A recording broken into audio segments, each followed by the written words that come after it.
ಇಷ್ಟದಾದ್ರೂ ಬರಲಿಲ್ಲ. ನಾನೇ ಹೋಗಿ ಬುದ್ಧಿ ಕೊಟ್ಟಿದ್ದೆ.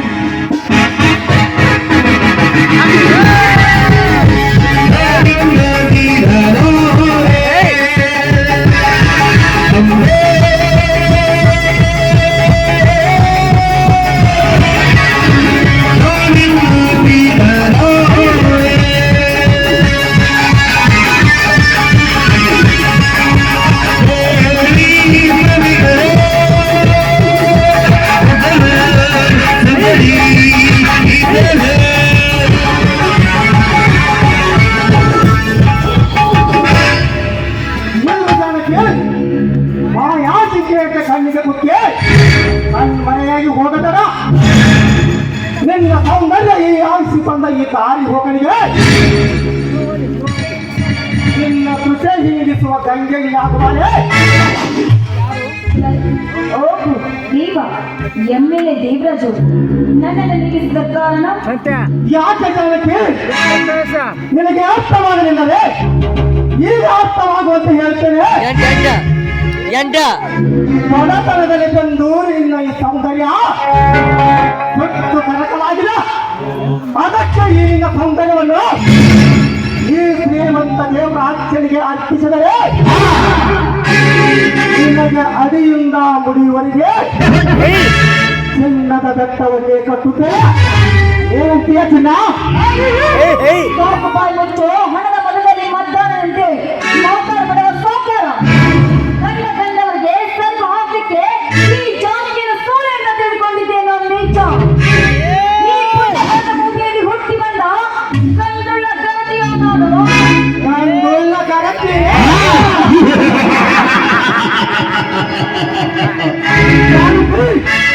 ನಿನಗಿನ್ನೂ ತಿಳಿದಿಲ್ಲ ಕಂಡುಳ್ಳ ಗರತಿಯರ ಇತಿಹಾಸ. ತಾಳಿ ಕಟ್ಟಿದ ಗಂಡನೇ ದೇವರು ಎಂದು ಆಶ್ಚರ್ಯ ಗುರುಳ ಕಲೆ. ಅದೇ ಗಂಡನಿಂದ ಕಾಮದಾಹ ತೀರವೆಂದು ಮಿಂಡಲದಲ್ಲಿ ಚಕ್ಕಂದ ಆಡುವ ಬಂಡ ಗರತಿಯರ ಸಮಾಚಾರದ ಮದುವೆಯಾಗಿ ಮೊದಲಿಗೆ ಗಂಡನ ಮನೆಗೆ ಕಾಲಿಟ್ಟು ಮೊದಲು ಪ್ರೀತಿಸಿದ ಪ್ರಿಯತಮನನ್ನು ಮರೆಯಲಾಗದೆ ಗಂಡನಿಗೆ ಹಾಲಿನಲ್ಲಿ ವಿಷ ಮಾತ್ರ ಹಾಗೆ ಮಿಂಡನಿಗೆ ಫೋನ್ ಮಾಡಿ ಕರೆಸಿಕೊಂಡು ಹಳ್ಳ ಕಳ್ಳದಲ್ಲಿ ಚಕ್ಕಂದ ಆಡುವ ಬಂದ ಗರತಿಯರೆಷ್ಟಿಲ್ಲ ಗರತಿ ತುಂಬಿದ ಸಮಾಜದಲ್ಲಿ ಇದೆಲ್ಲ ಗೊತ್ತಿದ್ದರು ನಾನು ಗರತಿ ಎಂದು ಬಾಯಿ ಗೊತ್ತಿದ್ದೇನಾ? ಈ ಗರತಿಯ ಇತಿಹಾಸವನ್ನು ಇದರ ಬಗ್ಗೆ ತಲೆ ಕೆಡಿಸಿಕೊಳ್ಳಲು ಬಿಟ್ಟು ಆದಿಶೇಷನಕ್ಕೆ ಸೋಪಿಸಿದೆಯಾ? ಇಲ್ಲ, ಈ ಶ್ರೀಮಂತ ದೇವರ ಅಚ್ಚನ ಕೈಯಲ್ಲಿ ಸಿಕ್ಕು ನಿನ್ನ ಸೀಲವೆಂಬ ಗುರುಮಟ್ಟಿಗೆ ಕರಕಲಾಗುವುದು. ಸಾಕು ಬಾಯಿ ಚೌಕಾಮದ ಕೆಟ್ಟ ನೆತ್ತಿಗಿರುವಂತ ಕಾಮುಕ ಎಲ್ಲ ಹೆಣ್ಣುಗಳು ಸೂರ್ಯನಂತ ತೆಗೆದುಕೊಂಡಿದ್ದೇನೆ. ನೀಚ ಇನ್ನೊಂದು ಸಾರಿ ಹೆಣ್ಣಿನ ಬಗ್ಗೆ ಹೀಯಾಸಿ ಮಾತಾಡಿಸಲಾದರೆ ಕಿತ್ತೂರಾಣಿ ಚೆಲ್ಲಮ್ಮನಂತೆ ಕೈಯಲ್ಲಿ ಕಟ್ಟ ಎದ್ದು ನಿನ್ನ ಕಾಯಲ್ಲಿರುವ ನಾಲಿಗೆಯನ್ನು ಕಟ್ಟು ಹಾಕಬೇಕಾದರೆ ಎಚ್ಚರದಲ್ಲಿ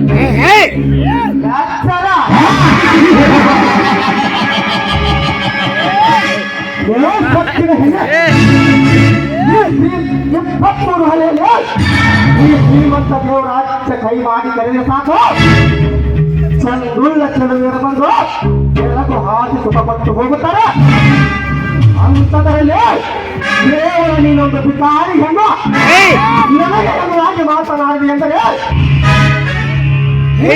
ನಾಯಕನ ಹತ್ತಿರ ಕಣ್ಣಿಂದ ತಪ್ಪಿಸಿಕೊಳ್ಳಲು ಸಾಧ್ಯವಿಲ್ಲ. ಅದು ಯಾವ ಗಂಡಸು ಬಂದು ನಿನ್ನ ಕಾಪಾಡುತ್ತಾನೋ ನಾನು ನೋಡ್ತೇನೆ.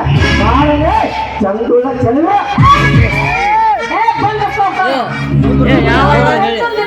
ಪತಿ ಹೋಗದೆ ನಮ್ಮ ಮೈದಂಡಿಗೆ ಗೊತ್ತಾಗಿದ್ದೆ. ಆದರೆ ಊರಲ್ಲಿ ಬಿಟ್ಟಿರುವ ಮಾರಮ್ಮ ಹಾಕಿ ಹೋಗುವಂತೆ ನಿನ್ನನ್ನು ಓಡಾಡಿಸಿ ಕಟ್ಟಿದ್ದಾರರು ಸೊಪ್ಪನ ಜೀವ ಉಟ್ಕೊಂಡು ಹೊರಟೋಗುವುದಿಲ್ಲ.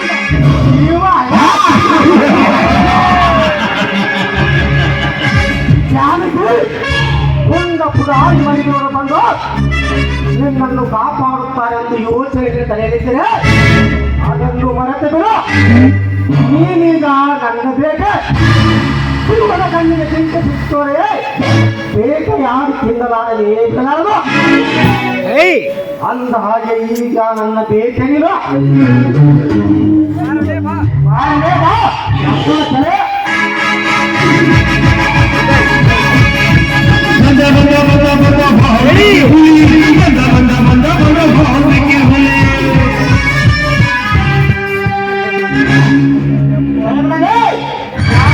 ಪಶುವೆ ಯಾರಲ್ಲೇ ನೀನು ನನ್ನ ಆಸೆಗೆ ಅಂತ ಬಂದು ನನಗೆ ಜ್ಞಾನೋಪದೇಶ ಹೇಳುವ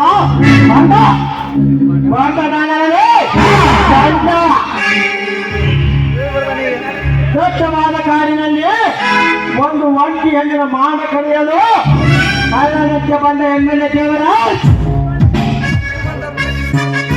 ನಿನ್ನನ್ನು ಕರಕೆ ಕೋಣದಂತೆ ಕರೆದು ನನ್ನ ಆಸೆಯನ್ನು ನಾನು ಈಡೇರಿಸಿಕೊಳ್ಳುತ್ತೇನೆ. ಯಮರಾಜ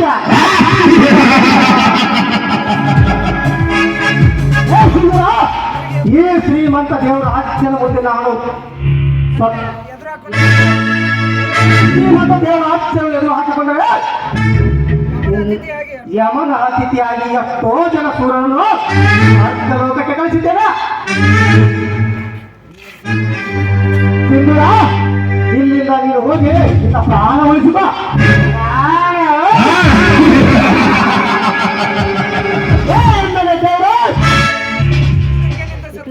ನಿನ್ನಂತ ಶತ್ರುಗಳು